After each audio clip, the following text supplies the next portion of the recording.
I'm floating out there on the ocean in my boat, and I find another boat. And there's nobody on the boat. Who owns it? The captain. The captain.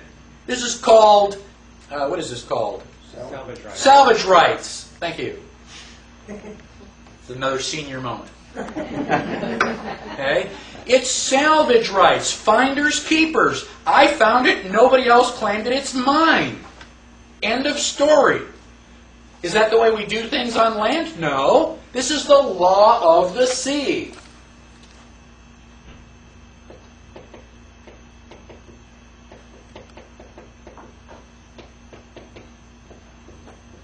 What is the Constitution? The Constitution is the supreme law of the land, based on property. Common law and admiralty law are supposed to stay apart, just like land and water.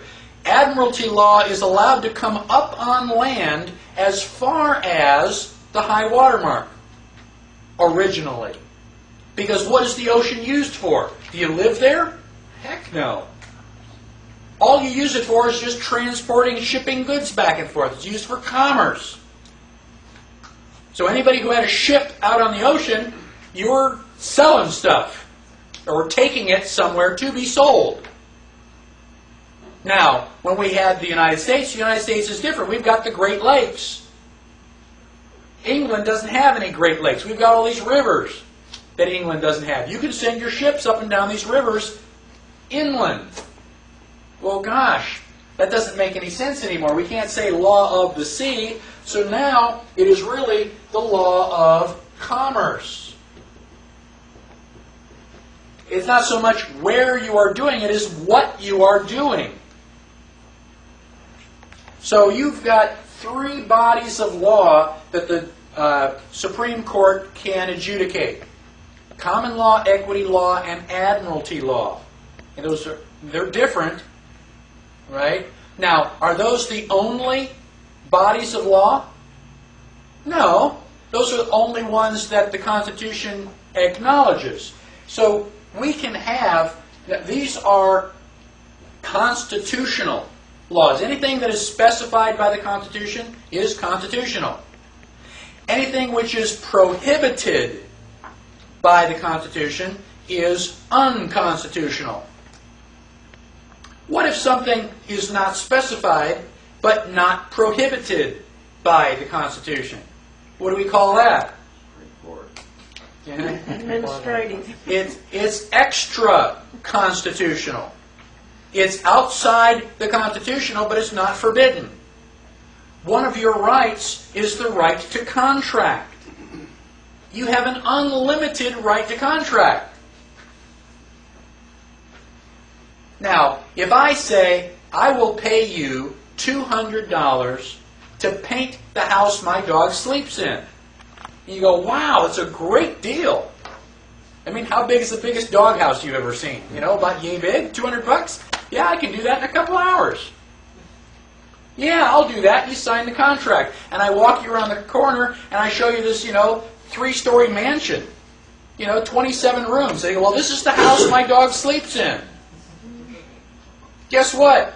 You're in deep trouble. Because you got to paint that house for $200. Was that a good contract? No. Is your right to contract unlimited? Yes. That's why they say read the contract. They're not kidding. Now, that's common law, admiralty, and due process. Like I said, you have a right to common law process. The only time they can move it down is if the distinction of property is not clearly defined.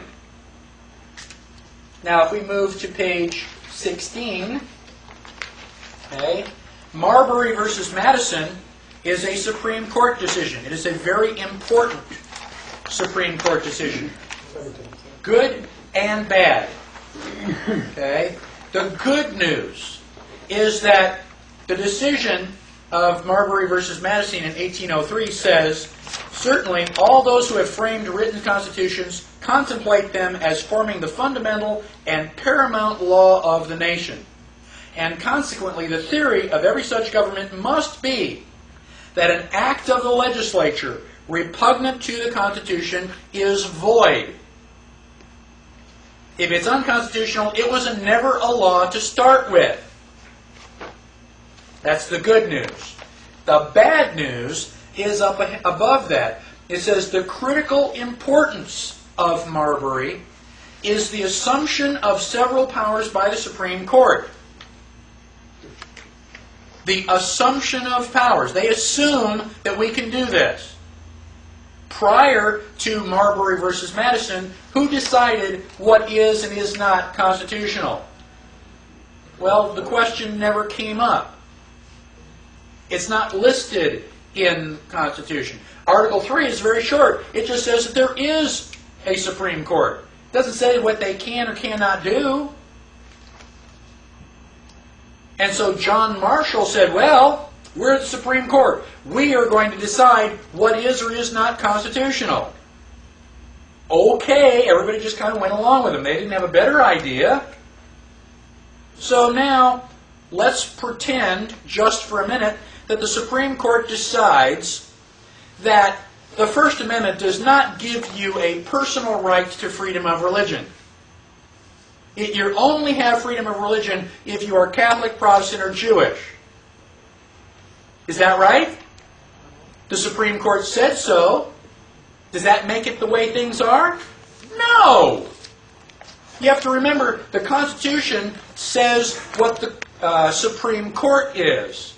The Supreme Court does not get to say what the Constitution is. That would be circular logic. Who decides what is or is not constitutional? We the people. Who created this thing in the first place? If we decide the Supreme Court is out to lunch, it's up to us to correct it. There's no formal way to do that, but we can amend or abolish the Constitution anytime we see fit. Well, let's rewrite Article 3. So, I've just gone over constitutional, unconstitutional, and extra-constitutional. Extra-constitutional is not specified nor prohibited by the Constitution. It is basically just in addition to. Now, there are some ideas that came about because of all this shipping. You're in England and you ship all your stuff to North America, and all the people buy it and pay you in gold, which is the only thing they would pay you with. And your boat is coming back to the United States, or to England from the United States, with all this gold. What happens if the boat sinks? Salvage rights. Well, yeah, salvage rights. Anybody who can get the gold, it's yours, is laying right down there where the Titanic is going to be. That gold is lost forever and ever and ever and ever, for all intents and purposes. So what they did was they set up insurance companies where you had limited liability. You have several shipping companies, and if my boat sinks, the other shipping companies are going to help me pay for it, so that I don't lose everything that I had with that one boat. Now, the bad news is that if one of their boats sinks, I've got to chip in money to help pay for theirs. That's limited liability. Now, in order to have that, you have to have a contract. And only under contract can you compel performance. If the Constitution protects your rights, is there anything there that says you've got to come over and cut my grass? Can I force you to cut my grass or do anything for me, without paying you under the Constitution? No. I cannot compel performance unless there's a contract. So basically what they've done is they've set up contract law. Now, these concepts are very, very deep, and I have nearly enough time to cover them. However, I strongly recommend that when you continue your research